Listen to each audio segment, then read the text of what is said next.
position in year two at free safety? Year two, just to go out there and get better every day, just to improve, so that my guys can trust me more than they did last year. So we can go out there and make a lot of plays together. Is part of it, learning about the guys that are playing around you, especially the cornerbacks, and knowing, their tendencies, their strengths, and things like that? Yeah, that's a big part of it. That's a big part of the practice. Like this training camp, just learning each other, learning what we like to do, learning in what situations that we're going to do certain things, and then just being around each other. That's what it's all about. Last year at this time, you're kind of going back and forth between safety and corner, trying to figure out where you best fit. How have you grown since you've been able to kind of just solidify yourself at one position? It's really giving me the time and the ability to hone in on my position and to watch like other guys like Earl Thomas and Tart and other safeties in the league, Kevin Byard, Jordan Poyer, those guys like that play in the middle safety, just to get a feel for how I'm supposed to play and the way we're supposed to play. Did you went to like the Earl Thomas's camp, right? Or what did you take away from that? Just the mental aspect, just the way he approaches the game with film, and the way he communicates, like with Sherm, like because they were together for 8 years, and just the way that the relationship that they had, it really helps. It's really going to help me, like try to establish the same relationship that he had with Earl, with him, and with Akello, and whoever else I play with. I know you've already given Sherman a nickname. Oh yeah, that's Uncle Sherman right there. Yeah. So is that kind of the start of the relationship there? Because you have to have an off-field bond with him. I don't know what it was like with him and Thomas, but how have you tried to develop that with him? I mean, I just take the younger brother role. Like that's what I am. He's the veteran. He's been all pro. He's been to where we want to be.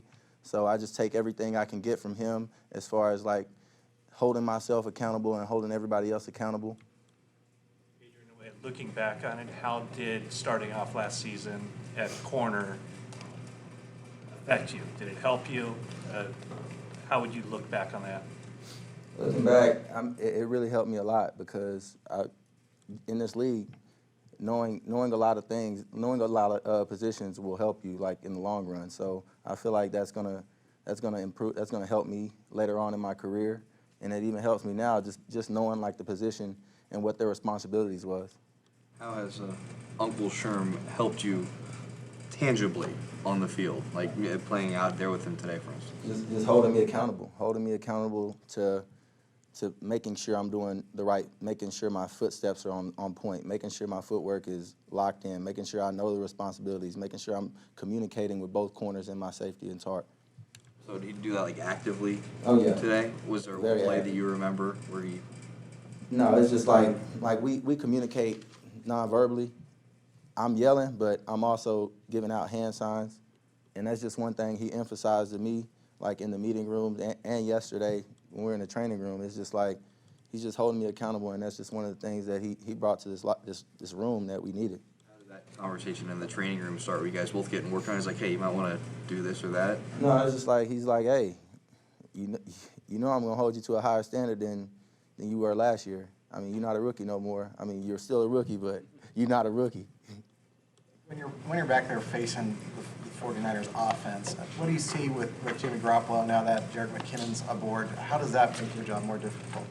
I mean, that's a great group of guys. Like our offense, our whole offense is just full of like talent. Like so, going out there is just you're basically playing a game. Every rep has to be a game day rep, or you're gonna get beat because those are two great guys, and that offense is gonna be explosive. How does Marquise, when you see him out there, how does that affect what you do at free safety? I mean, is that the one guy that you have to keep in mind? Well, I mean, his speed is electric. Like that's bar none. Like nobody in the league is as fast as him, in my opinion. But when you're in the middle of the field, you have a responsibility, and that's the middle of the field. Yes, I'm keeping an eye on Marquise, but I can't hone in completely on him because I have a job to do, and everybody else around me is expecting me to do that job. He started to take off, at least stats-wise, at mid-season last year, and really was on a high course. I mean, do you see that continuing this offseason? Do you see him continuing to add to his game? That's the expectation. Like we just got to continue. We're going to continue to get better. Like, we can't get stagnant. We can't decrease in our production. We got to continue to grow. Like, and that's the standard. Like, that's the one thing we got in our mind. Like, that's it. Continue to get better. No slack. Covering him in practice, raise your game. Oh yeah, 100%. Because in the game, there's not many guys that are running at that speed. Like, we're not gonna face that many people that run that speed. I mean, Tyreek Hill's fast, but Marquise is fast. Are you conscious Couple more guys? of the number of catches you guys allow in practice going against him? Not really. I don't really pay attention He to was that. 4 for 9 against you guys. I was just curious if that's something that, like, you guys have a goal just to limit him. Well, tomorrow it'll be better. That's the goal. Get better every day. Do you enjoy, and this is not anything in depth, but do you enjoy having fans come out when you have the open practices and you have people around, or or is it more of a distraction, or do you like having the interaction with the people I there? mean, me personally, I'm locked in. When I'm on the field, I'm locked in. I don't really pay attention to anything else that goes on outside of the lines of the field.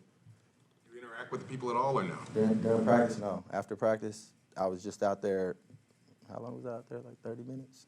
30 minutes signing and autographs, taking pictures and everything. I mean, I love the fans. The faithful are greatest fans in the world.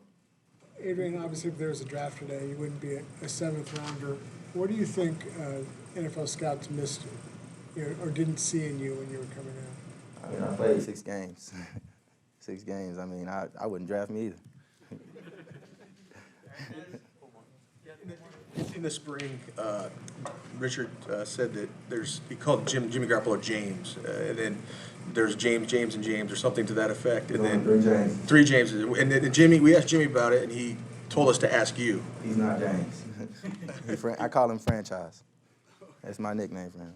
So where's the James thing come from? Well, Akello, his first name's James. Chancellor's last name's James. We're always together, so I'm just James. Just one more really quick. The secondary, it seems just based on that, it seems like a lot of personality is coming out of the guys that were rookies last year that might have been a little bit more quiet, like Akello, maybe even yourself. But now where I think we're seeing you guys develop a personality, develop kind of that mentality to the secondary. How would you characterize or describe that mentality and that personality that you're bringing? I mean, we're just all like finally getting comfortable with each other. We're all hanging out with each other and just getting to know each other more. So, like, when you're first meeting somebody, you're not gonna be like outgoing and being like 100% yourself, because you're gonna kind of hold back because you don't know how they're gonna respond. But now that we've been with each other, we've been through the hard times, we've been through the good times, we've had OTAs together, we're entering our 2nd training camp together, like, we're comfortable with each other. So it's just like, it's like a brotherhood, and that's just one thing we want to build in that room, because the closer we are, the better we're going to play. All right, guys. Thank you, sir. Thank y'all.